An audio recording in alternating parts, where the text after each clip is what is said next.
নমস্কার, স্বাগতম বন্ধুরা। আমার মনের পুজোর চ্যানেলে আরেকবার আপনাদের সবাইকে স্বাগত জানাই। আজকের প্রতিবেদনের বিষয় হলো কার্তিক পুজো। আমাদের এই বঙ্গদেশে কার্তিক মাসের সংক্রান্তিতে অনুষ্ঠিত হয় এই পূজা ঘরে ঘরে, এবং কোনো কোনো জায়গায় এটি জন পূজা হিসেবে পালিত হয়ে থাকে। কে এই কার্তিক দেব এবং তার পৌরাণিক উৎস কি, কবে নাগাদ এখানে বঙ্গদেশে এই কার্তিক পূজার প্রচলন ঘটে, এবং কার্তিক দেবের অন্যান্য বহু কাহিনী নিয়ে আজকের এই প্রতিবেদন। সাথে থাকুন আপনারা। আসুন কথা শুরু করা যাক। কার্তিকেয় মহাভাগ গৌরী হৃদয় নন্দন দেবসেনাপতি শ্রীমন বঞ্চিতার্থঞ্চ দেহি মে। কার্তিকেয় মহাভাগ পার্বতী প্রিয়নন্দন ভবস্থ তৎপ্রসাদেন ধন ধান্যাদি সম্পদ। রুদ্রপুত্র নমস্তভ্যং তারকান্ত কর প্রভো বাঞ্ছিতার্থাঞ্চ দেহি মে। কার্তিকেয় নমস্তুতে। কাহিনীর শুরুতেই বলবো যে ভগবান কার্তিকের জন্ম এক জটিল পরিস্থিতির মধ্যে দিয়েই হয়েছিল। শিব পার্বতীর মহাযৌগিক মিলন এবং পরবর্তীকালে সম্পূর্ণ প্রকৃতি ও পরিবেশ জড়িয়ে গেছিল এই দিব্য জন্মের কাহিনীর সাথে। আর একটি কথাও বলা প্রয়োজন যে কার্তিকের পূজা শুধুমাত্র উত্তর বা উত্তর পূর্ব ভারতে নয়, দক্ষিণেও এর প্রচলন আছে। কার্তিক দেব সেখানে অন্য নামে পূজিত হন, এবং যেই বইপত্র বা সূত্র দ্বারা আমি সামান্য কিছু এই ব্যাপারে জ্ঞান আহরণ করতে পেরেছি, কিছু বই তো আপনাদের সাথে আজ আমি নিয়ে এসেছি দেখাবো বলে।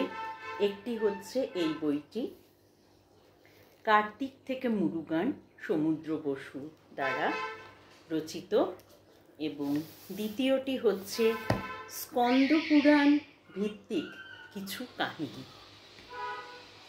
আরও রয়েছে সূত্র, তবুও মূলত এর ওপরে আধারিত করেই আমি আজকের প্রতিবেদনটি নিবেদন করছি। বজ্রাঙ্গ দানবের পুত্র তারকাসুর এক অত্যন্ত শক্তিশালী দোর্দণ্ড প্রতাপী রাক্ষস ছিল।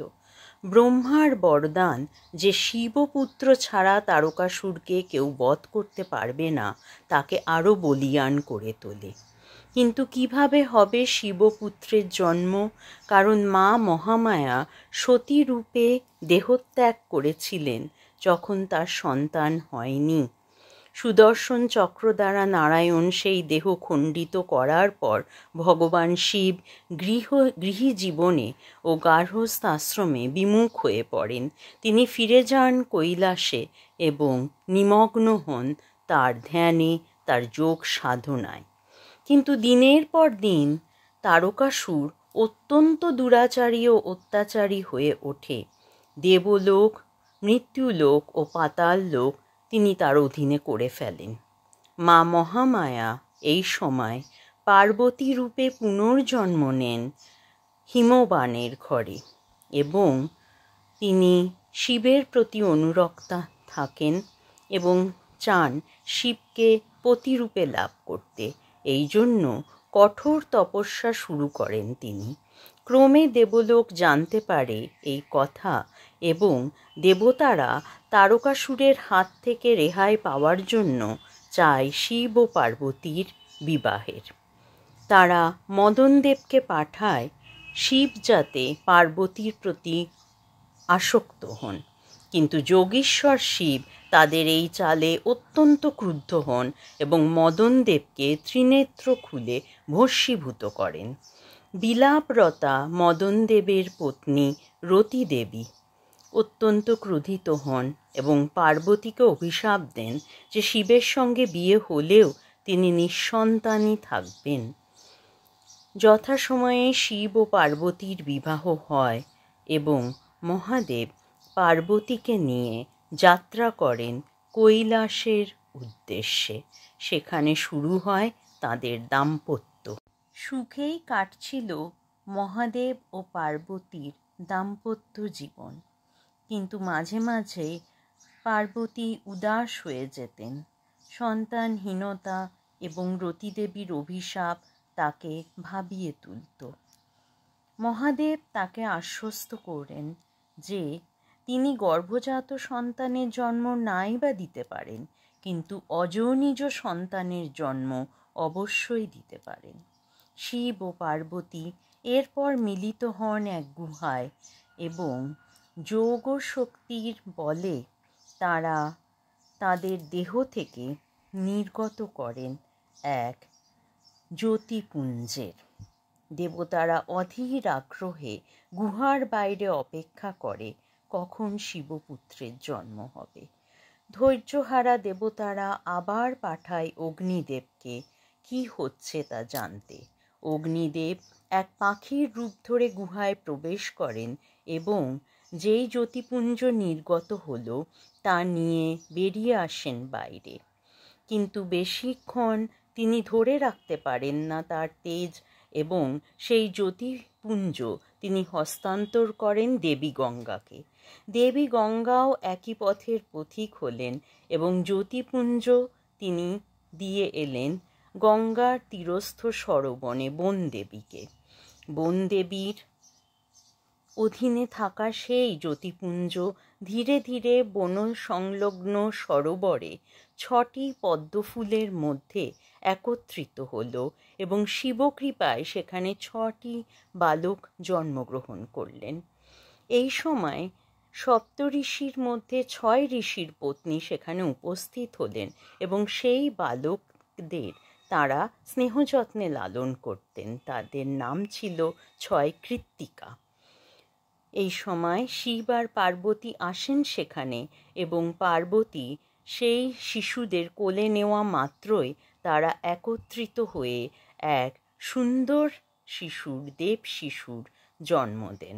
মাতা পার্বতী সন্তান লাভ করলেন, কিন্তু কি তারপর তো ঝগড়া লেগে গেল কে এই পুত্র এবং সে কার পুত্র।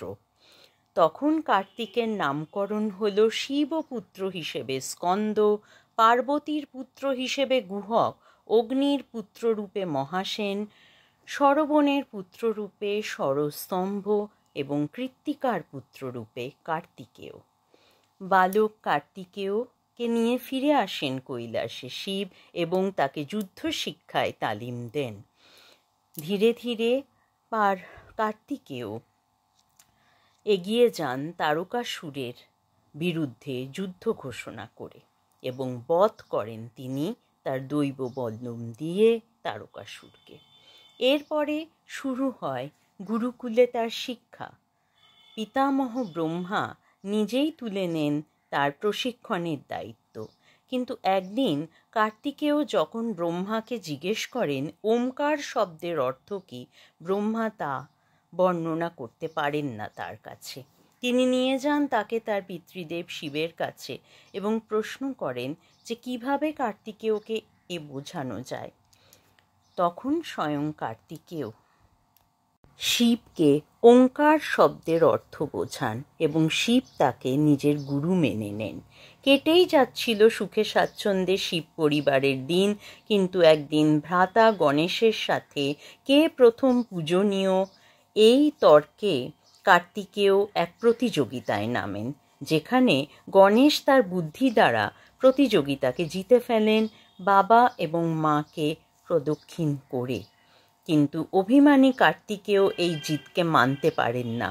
তিনি কৈলাস ত্যাগ করে রওনা দেন দক্ষিণে, যেখানে তিনি সুব্রমণ্যম স্বামী বা বন দেবতা মুরুগান হিসেবে পূজিত হন।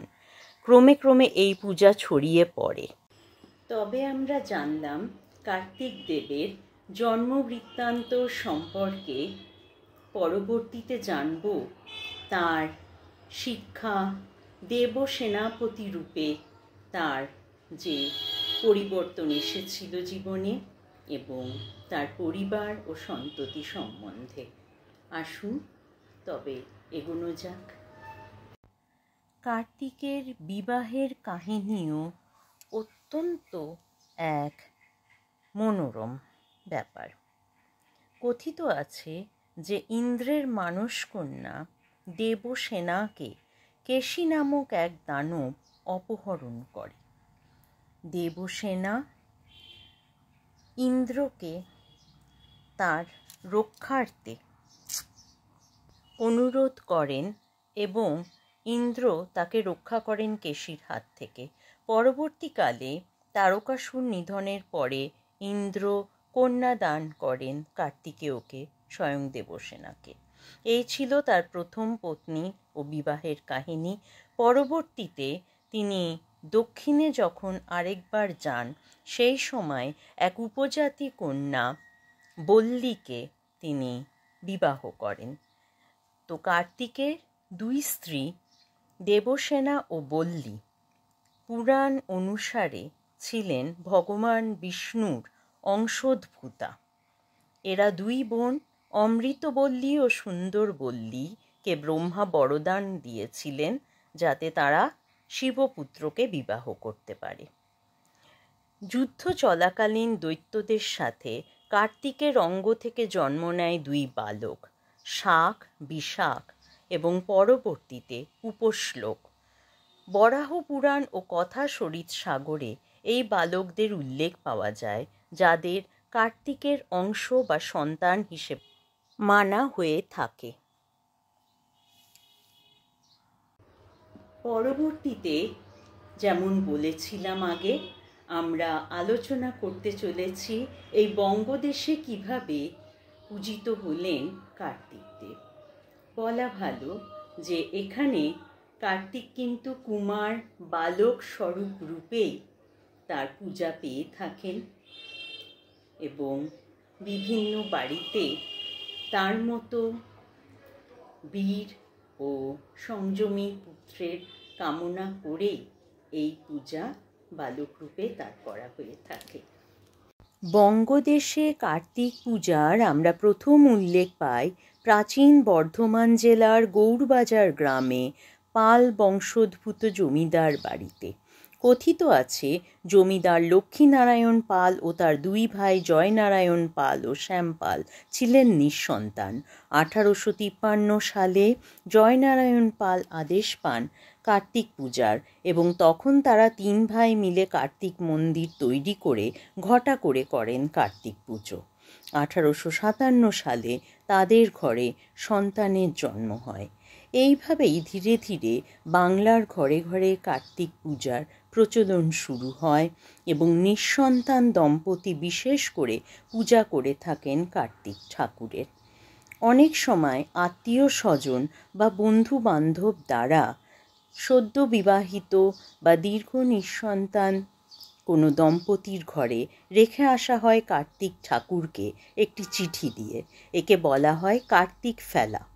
চিঠিটিতে থাকে এক ছড়া, মা মা মা দুয়ার খোলো, বাহির পানে চোখটি মেলো, আমি তোমার দামাল খোকা দাঁড়িয়ে আছি একলা একা, মা আমার হাতে ক্ষীরের হাঁড়ি, বিলিয়ে দিও বাড়ি বাড়ি, পেরিয়ে এলাম আধার কালো, এবার উঠোন তোমার করব আলো, বাইরে ভীষণ শীতের নাচন, ঠান্ডা হাওয়ায় লাগছে কাঁপন, মা গো তুমি খোকন বলে নাও গো আমায় কোলে তুলে। এইভাবেই কার্তিক মাসের সংক্রান্তিতে পূজিত হন দেব কার্তিক।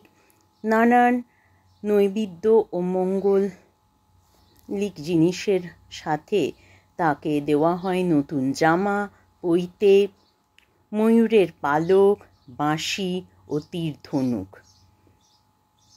তুলসী পুজোর দ্বারা শুরু হয় এই দিনের পুজো পার্বণ, এবং ধীরে ধীরে এই পুজোর প্রচলন এখন বহু জায়গায় বাংলাদেশে প্রচলিত হয়ে গেছে।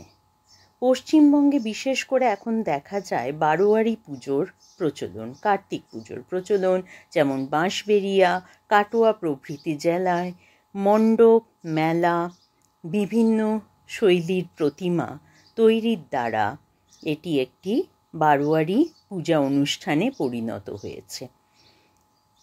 কাটোয়া তো বিখ্যাত কার্তিক লড়াইয়ের জন্য, যেদিন ঠাকুর নিরঞ্জনের সময় বিভিন্ন শোভাযাত্রার মধ্যে চলে এক প্রতিযোগিতা। ধীরে ধীরে এই পুজো এক মহান পুজোর রূপ নিয়ে এগিয়ে চলেছে। পরিশেষে যাবার আগে আপনাদের আগত সময়ের জন্য শুভকামনা জানিয়ে আজকের প্রতিবেদন আমি এখানেই শেষ করছি। সবাই ভালো থাকবেন এবং আগত উৎসবের আমেজে মেতে থাকবেন। নমস্কার।